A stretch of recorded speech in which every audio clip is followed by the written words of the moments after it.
downward revisions have become a little bit more of the norm. And in some ways, again, that gets to my theme of this report of bringing things back in line to the labor market that a lot of businesses are already feeling. This is also what folks in the labor market are feeling. When someone says, hey, I've been looking for a job for 3 or 6 months, I can't find one. Well, this helps to explain why as well, right? Initiating becoming a hiring machine sequence in 3, 2, 1.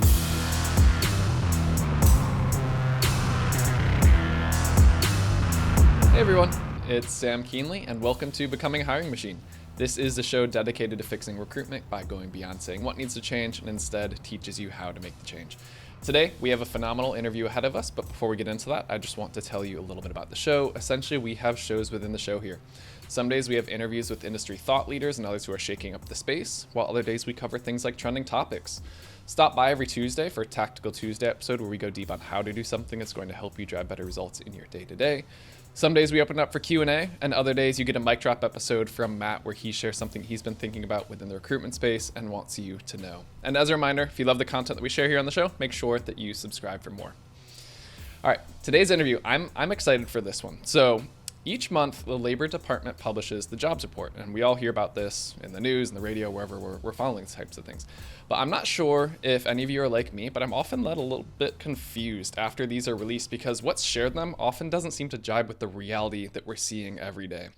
And so a couple fun facts for you. First one, the U.S. Bureau of Labor Statistics surveys two different groups, households, and this helps to understand things like unemployment rates, and establishments to help understand things like hiring trends. And another fun fact on top of that is while the results of these two surveys are highly correlated when viewed over a long time frame, when you look at them in shorter periods of time, like on a monthly basis, you see a very different picture of it is being painted. And this is the different picture that we are all kind of feeling that's not quite off when we're in the middle of it. So when looking at the surveys conducted between May 2023 and May 2024, only 1 out of 13 months had the monthly change in the jobs almost match equally between the two surveyed groups. But more eye-opening is the fact that 6 out of the 13 months, just about 50% of the months had polar opposite findings. And the establishments were reporting hundreds of thousands of jobs adding, while households were reporting a net loss in total jobs during those exact same months. So as I said, eye-opening. And for this reason, this is not a topic for me to be able to speak to with an expert opinion. So we brought in Mallory Vachon, Chief Economist of LaborIQ, to help us understand what's going on and what all this means for recruiters. So pull out your pen and paper for this one. We're gonna get a little bit nerdy. So Mallory, welcome to the show. Thank you so much, Sam. Happy to be here. So as you mentioned, I am the Chief Economist of LaborIQ. We are a compensation data provider. We set ourselves apart by providing recommended salaries. So not using your traditional lagged salary surveys, but we are providing you what to pay in the market to benchmark pay, compete for new hires, and retain in today's ever-changing, crazy job market, labor market. So what does it mean to be the chief economist at a small startup? I wear many hats. I lead our data and forecasting teams. I also write our newsletter, a lot of our LinkedIn content. I also give presentations, participate in podcasts like this one to recruiting and HR leaders. I'm also a member of our product team, so I help determine from the data perspective what we should build next that will help small HR recruiting talent acquisition teams. So a little bit of background on what I do, what LaborIQ does. Yeah, just a few hats there, like you said. So yeah, I think you'd have to benchmark your own salary with, you're doing about 10 different jobs in one, so that'd be a fun one to try to dissect. Yeah, that would be a tough one to send over to the data team to say, hey, well. Oh yeah, so one thing, as I was doing some research, that I think is really unique and I appreciate is that you all have a strong point of view on this. And so taken from your website, say, traditional salary surveys and crowdsourced data are lagged and unreliable in today's evolving job market. For companies to compete for talent and to succeed, they must have access to unmatched compensation data quality. So tell me a little bit about when did you all start to notice that it's just it's unreliable, it's not helpful moving forward, and that you found there is a better way of doing this? So when you think about a salary survey, so let's take a step back. So over the last couple of years, we've seen compensation, hiring trends move at a pace that we've never seen before. Hmm. And even throughout that time, our team was witnessing what was going on in the labor market, and we were noticing that our data was keeping up better than say others. But really, when we started off, we knew that there was room in this space. A lot of folks in the compensation data space are relying on crowdsourced data. So from either individual employees reporting their salaries, which might be inflated or not really representative of people that are in that job. And then companies' HR are reporting them as well. Again, you have the same issue with is this data representative of folks that are actually in the market? And oftentimes when you look at some of those crowdsourced public data sources, you see and you kind of start digging a little bit deeper and realize, oh, wow, this is a lot of big tech companies. Granted, that can provide useful information, but when was that reported? Was that reported by someone who wrote in on online, asked for their salary in one of those online sites? And maybe that was a year ago. Well, we've seen so much change in the market that year-old salary might not be reliable. When you get down to salary surveys, again, you have the same challenge with lagged data. It takes a lot of work and enormous amount of effort to conduct a salary survey, and they can be useful if you're looking for very specific information for an industry, a job type, or location. But again, you have the issue of recency. Oftentimes, by the time that survey has been conducted and that survey firm has presented your team with the information, the data was collected 12 to 18 months prior. And so what you're seeing is not really an accurate reflection, or might not be an accurate reflection of what's needed to pay in today's market. So what we do is we have the largest sample of the US workforce, of US workers across the country, of every market. And we are able to use our forecasting and our data teams, bring that data up to date to provide recommendations that are location specific based on what's going on in that market. Like we were talking about earlier with the unemployment rate, what is the supply, the demand for that type of skill or job in that market, to say, hey, you want to hire an accountant in Dallas, Texas today. Here's what the going rate is, not what someone was offered to in that role, 3, 6, 12 months ago. Mm-hmm. That's fascinating. So how are you partnering with customers, clients on leveraging this data? Yeah, so our clients tend to be HR and recruiting or TA leaders who Mm-hmm. have often a lot of small businesses, but we serve businesses of every size, who have really struggled over the last couple of years to keep up with compensation and retention. So they might have noticed, we see where there can be pain or is pain in the market. We've noticed with our nonprofit clients that, in 2021 and 2022, especially, they were really struggling. Like, hey, I noticed I cannot hire an accountant or a marketing manager right now. Can you help us understand what's going on? And I think a lot of folks in this space will not be surprised to hear that those nonprofits were paying, 10, 20, 30, 40, 50% below what a tech company or a big business was paying. And we were seeing compensation rise so rapidly at that point that it was really hard for those folks to compete in the market, and we're not able to hire. And if you're an accountant, you have skills that are transferable across numerous industries. So we really are helping folks to understand what they need to pay to be competitive. And during that Great Resignation time, it was really hard because we found a lot of clients that just didn't have the budget to make those hires. Mm-hmm. So how did you help them come around on this? Because you have this data set that shows, hey, you're severely underpaying relative to that market expectations. Exactly. So I think one of the things, and for some, unfortunately, with those budget constraints, it was just a timing thing. We can talk about this in a little bit, but we all saw the enormous hiring volumes in the tech industry, those large multinational organizations that were offering, we were calling at the time outlier pay to folks in those roles. And some of it has just been a waiting game.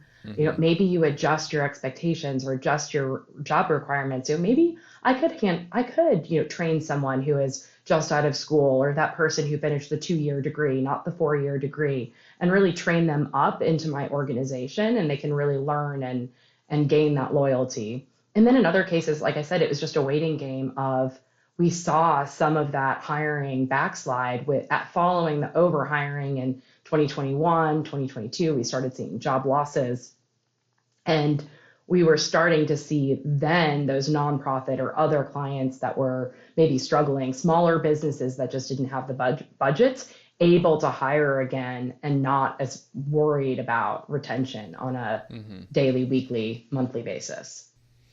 Yeah, and I know on the candidate side, I mean, anyone will go like, payscale.com, Glassdoor. You'll want to go and look at, hey, I want to go work at Facebook, Google. Like, what's the going rate for an accountant? You can kind of see. Were you working at all with candidates within either like once they got into the process with your customers, or did you have something public facing that they were leveraging? So we are a strictly B2B company. So we Okay. sell to big folks that are hiring. So either on Mm-hmm. the recruiting or internal HR side of things. But certainly we've heard anecdotally from our clients that they were having to do a lot of coaching, and still are actually over the last couple of years. We've seen a lot of generational shifts in terms of compensation philosophies from Gen Z to boomers who are starting to retire. So a lot of coaching going on with candidates about level setting expectations on both ends, right? A lot of times their clients are saying, hey, we've always paid $50,000 for this accounting role in this area. And it's like, well, actually, that's really not what the market is offering right now. And you might need to either evaluate your criteria of what you're looking for in that role, or maybe more realistically, you need to increase your budget so that we are able to bring in the best candidate for your organization.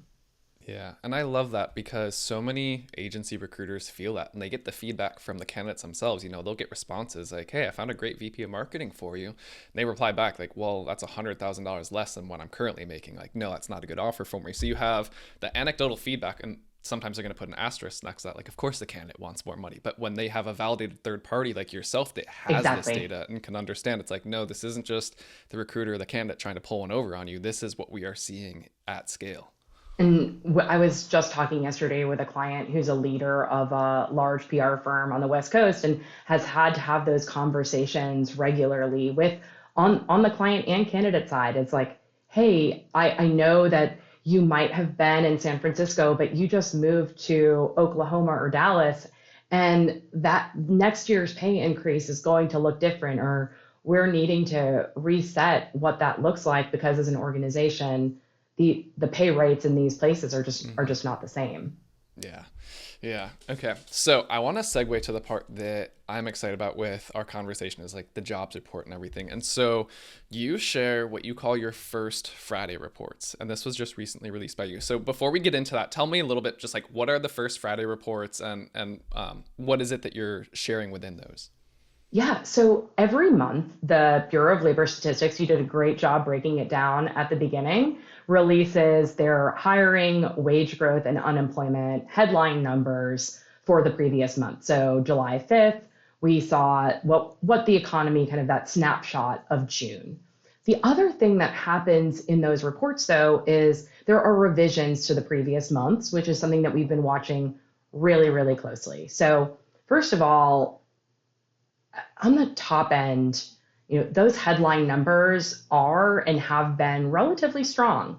You hear a lot of those negative headlines, but the headline numbers have not, those headline numbers in the labor report have not really shown the weakness that you hear from especially HR and recruiting leaders. And that's something that I've been really trying to reconcile over the last several months. And there's a few reasons here. So I was at a recruiting conference, in the last couple of months, hear, hey, things are slowing down. It doesn't feel so great to me. my industry isn't doing really well right now. We're not seeing a lot of volumes, or we don't have orders picking up. We're not hiring for those roles because we're waiting to see what's going on.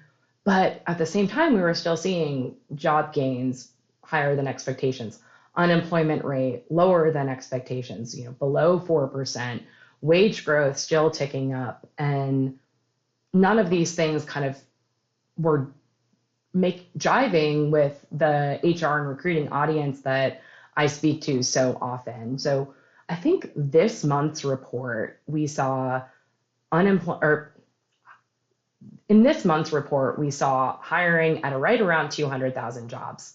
So just meeting expectations. Mm-hmm. One of the challenges, kind of as you dig deeper below that number, and it's been present in the last several months, is that job gains have really been concentrated in a few industries. 75% of those 200,000 jobs added in June were in government, healthcare, or social assistance. So when you're thinking about the private sector, your tech companies, your professional business management jobs, we're not seeing a lot of growth.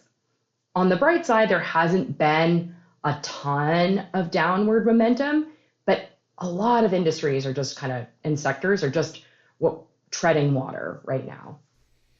Yeah, and I think that's one of the things that I think a lot of people are probably feeling, because as you said, it's like jobs, like things are going up, but when 75% of them are within 3 sectors alone, and many of us are recruiting in tech, agriculture, manufacturing, and none of those are government, healthcare, social assistance. Like, well, yeah, that makes sense if that's the case. So you almost have to break down.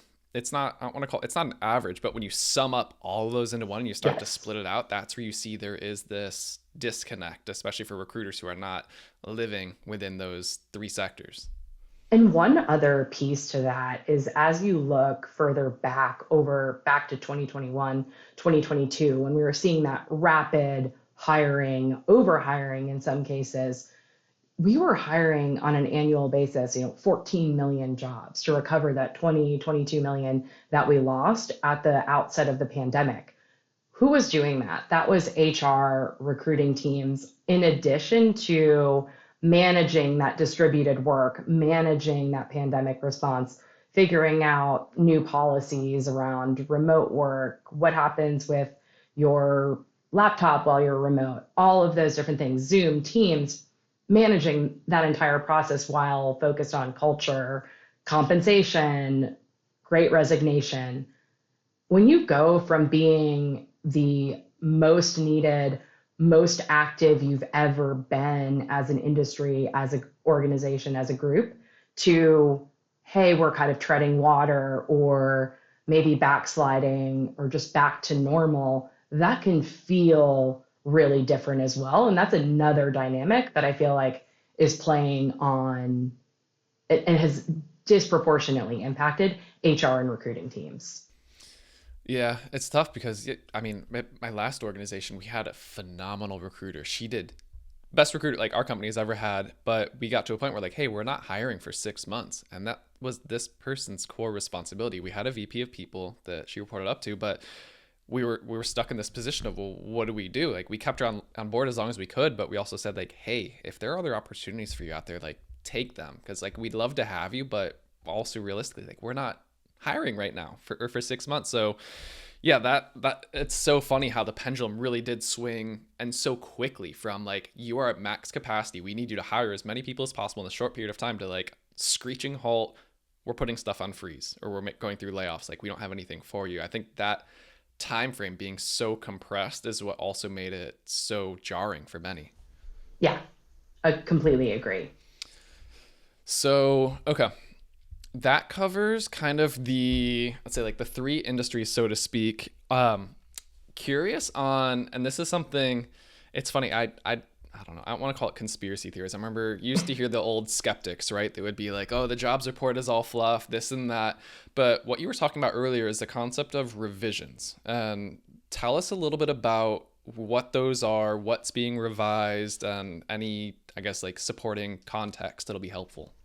Yeah. So, everything in survey data is also adjusted based on seasonal factors, based on every other piece of information. And it's a constant, it's not like it is a snapshot of a point in time, but it's not necessarily, it's not over until it's over. And that's sort of what happens in the labor market, in the jobs report. They kind of look back and assess and say, hey, did we really get that right? And usually it's the case. I mentioned the seasonal factors. So what really happened with COVID? Everything got turned upside down. We've seen hiring patterns change, consumption patterns change, vacation patterns change, everything, kind of how we work and where we work has changed.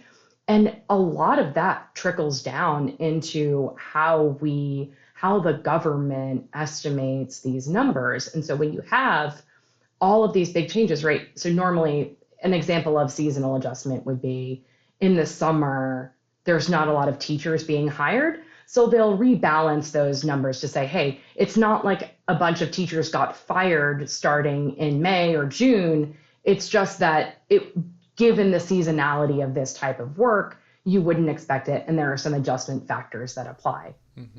There's been a lot going on, but so these numbers are kind of reviewed on a 3-month basis. So in the June jobs report, we saw downward revisions for April and May of around 100,000 fewer jobs. So 111,000 fewer jobs were created in April and May than the original estimate suggested. And downward revisions have become a little bit more of the norm. And in some ways, again, that gets to my theme of this report of bringing things back in line to the labor market that a lot of businesses were already feeling.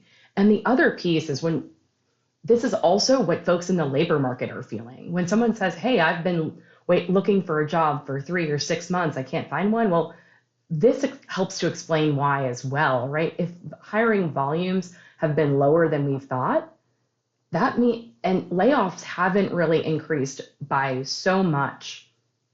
So we're going to start seeing that unemployment rate gradually tick up, just because if hiring goes down and the number of unemployed folks stays right around the same, that the overall unemployment rate is going to start ticking up because there's not as many businesses absorbing those folks that have been experienced layoffs. Yeah. And so I don't want to call it tin hat time, but you mentioned, there's a lot of downward revisions. Are there ever upward revisions? There have been in the last, it does happen fairly often as well. I think we're just seeing a little bit more normalization in the labor market. And so that the downward revisions have become a little bit more common than upward over the last several months. Yeah, they make good headlines. And you usually you see the asterisk in the next month's report, like, hey, May was revised, but you're never going to see the flashing headline on insert whatever news station you watch showing that. So, okay, that's interesting. So that's starting to explain this dichotomy between jobs that are being reported as added versus what the households are actually seeing in itself. Okay, on the other side of it. So we were talking about some of the major sectors: government, healthcare, social assistance. Are there any other insights about, we've got recruiters listening here that recruit for countless other industries, any other ones that are worthwhile to touch on? Yeah, so a few. So I've been focusing a little bit, and you might have seen some other LinkedIn posts around this, but the company management of companies and enterprises sector, which tends to measure activity that takes place at a headquarters, has shrunk since 2021. Granted, 2021, like all things, we were at a record high for that level of employment. That hiring spree that occurred, even overhiring, as we've discussed here, by a lot of companies. So now we're down back to the pre-pandemic levels, but it's been a pretty large decrease. And I would say, at least anecdotally, and from this conversation today, it's pretty apparent that HR has faced disproportionate job cuts that would be a part of that, headquarters shrinking. When hiring slows, again, as HR maybe is no longer as in demand within an organization or are redeployed elsewhere, we also see challenges to recruiting and staffing agencies as their business shrinks because no one is reaching out to them to fill those open roles or fill them as quickly. Mm-hmm. So I don't know if you have the data on this, but yeah, so it's like we have recruiting and staffing agencies. So you have anything from, temp roles to I'll call it just your average individual contributor roles all the way up through the executive level. Have you seen anything like has this impact more of like the temp roles than the executive level firms or anything in there that you've noticed? So on recruiting, so temporary employment staffing agencies has actually been one of the hardest hit in terms of employment over the last couple of years. Mm-hmm. And we're still digging into the data because this one is a little bit more perplexing in that it feels like there might be some other shifts going on in the background in terms of the types of work these folks are engaging in, or potentially, given that labor demand has been so strong in businesses, even though the labor market is cooling, are still hiring, bringing some of those roles in-house. So that's something that I think is more, we're looking in the long run right now.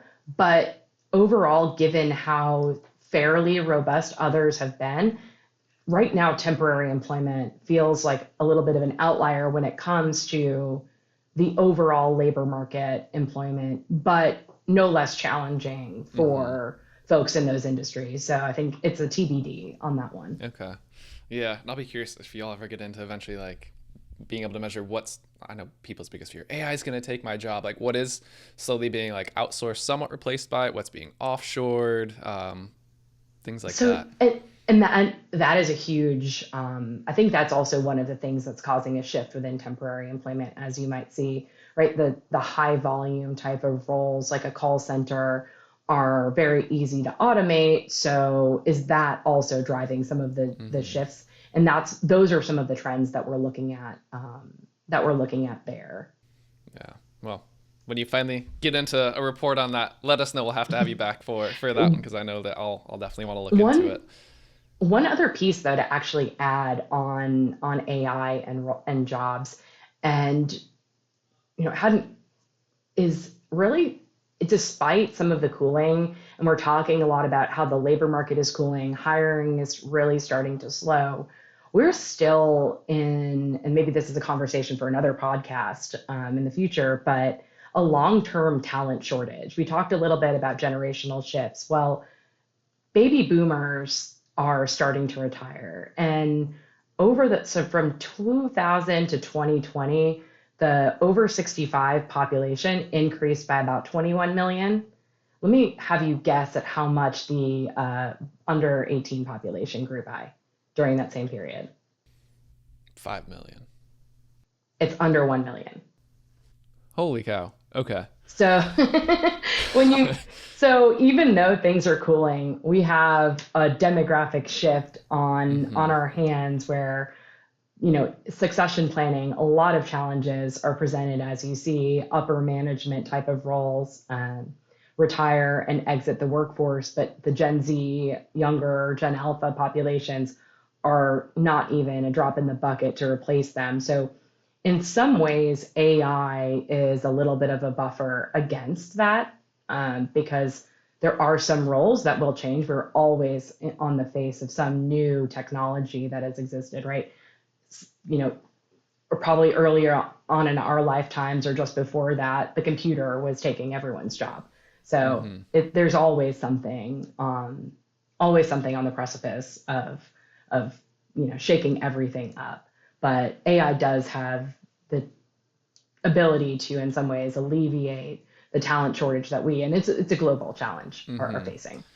Yeah, and it will help with some of the more menial jobs, like you said, like the call centers, customer support, just some basic tickets there. But when so many of these boomers are retiring and they're older, usually they're in more senior management, director, higher level positions where AI can't really replace that for a lot of it, which is strategy, relationships, people management, which you need heads in those positions, not a computer or a chip, so to speak. Yep.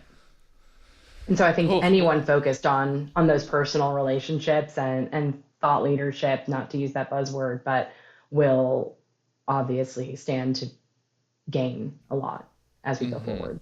Oh, that's fascinating. Good to know on that one. That's such a good dynamic. So, okay, so we've spoken a little bit about, we've got the boomers that are moving out. I know on the podcast we've been talking lately also about like skills based hiring, blue collar, white collar trends that we've been seeing and everything else. So, like the overall unemployment rate. And when we think about agency recruiters and getting into these different buckets, blue collar, white collar, how does skills based hiring apply when you look at candidates from other industries like you and I were talking about before? Like, how does this all come together in your eyes? So just let's take a look at the jobs report and what that's shown, and then we can kind of dig deeper into some of those groups like you mentioned. The unemployment rate has ticked up to 4.1% in June, and that's up from 3.7% in January. So on the surface, 4.1% isn't really alarming, and it's still incredibly low by historical standards. But we have risen quite sharply over the last several months. And as I mentioned before, that talent shortage that we face might mean that we're seeing a shift, a little bit, a paradigm shift in what we consider to be a low unemployment rate, because there are just fewer workers in the workforce, and business demand has still remained relatively high. So businesses right now just haven't been hiring fast enough to keep up with that pace of layoffs like we've seen, which has caused the unemployment rate to tick up. So the first time we've seen that above 4% unemployment rate since November of 2021, which is a pretty symbolic number, but right now not too alarming. So Mm-hmm. the challenge I'd say right now that you're seeing for recruiters is it's likely you're finding more. So good news is you're finding more active candidates in the market because the unemployment rate is higher. There are more unemployed individuals as a share of the labor force, but it is probably taking a longer time to fill those open roles because fewer businesses are hiring. So it's a little bit of a double-edged sword there. However, the unemployment rates for a lot of those white collar roles that we were just talking about, so management, business, finance, legal, and then healthcare practitioners, are still well below the national average. The one thing, there has been an upward trend in tech roles. So those are, the BLS qualifies them as computer and math occupations, are now over 3.5% for the first time in quite a bit, but still relatively low compared to the national average. Yeah. So there's this, it's almost like you've got the two people pointing fingers back at each other, right? So unemployment's going up. They're saying companies aren't hiring fast enough. But then you have the companies that either they can't afford to hire more, their revenue isn't there. Does wage growth factor into this at all? Because not only is their revenue down, but are candidates coming in wanting more money because of what you and I were talking about earlier? Yeah, I think compensation expectations are still up, right? One thing we haven't talked about today, because it has improved so much over the last several months and even year, is inflation. But that was one of the other drivers of wage growth and also employee compensation demands, right? If the cost of living are going up, beyond wages, that is, crunching people's wallets when they've got bills to pay, a roof to put over their head, mouths to feed. So wage growth is starting to come back down. And one of the reasons is that you know, we saw a lot of turnover 2021, 2022, and even 2023 because hiring is starting to slow. I think fewer folks are quitting their job. Number one, because maybe they're a little bit concerned about what's going on in labor market. They have a good job and aren't ready to make that leap right now, Mm-hmm. want to wait things out. The other thing is fewer businesses are hiring, so there's fewer opportunities to jump to. When that turnover, we had that great resignation, was, at historical levels, that was putting a lot of pressure on wage growth. That combined with inflation, we were seeing, wage switchers getting, 10, 20, 30, 40, 50%, 100% Mm-hmm. increases in their pay, that outlier pay, that's starting to come down. So year over year wage growth has now, for 2 out of the last 3 months, hovering just below 4%. Good news for employees is that it's still outpacing inflation. So your wages are increasing by more than your costs. That's good. They're starting to feel that in their pockets. And for businesses, there's no longer the fear of that irrational pay catching you off guard, facing those retention challenges. At the same time, some of the demographic and talent shortage trends that we've been talking about mean that right now we still haven't seen wage growth go back to that 2 to 3%, set it and forget it. This is what I'm planning in my budget for merit increases. We're at that 4% level, and a lot of employees are expecting more. So still staying on top of compensation is important to, alleviate those risks of poaching talent, retention challenges. Yeah, and I mean, so many different factors. So when you had, I'll call it the global workforce, when you could say like all of a sudden I can work from anywhere as long as I have, if you're in tech, like a laptop and an internet connection, I'm good to go.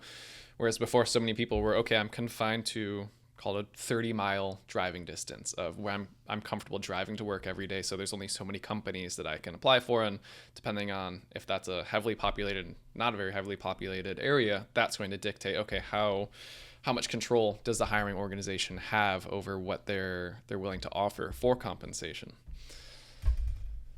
Interesting. Okay.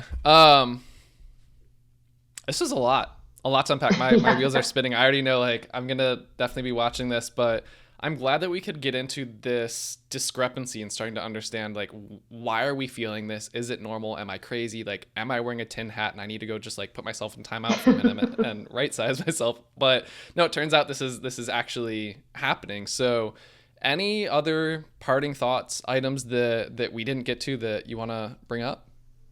I don't think so. Okay.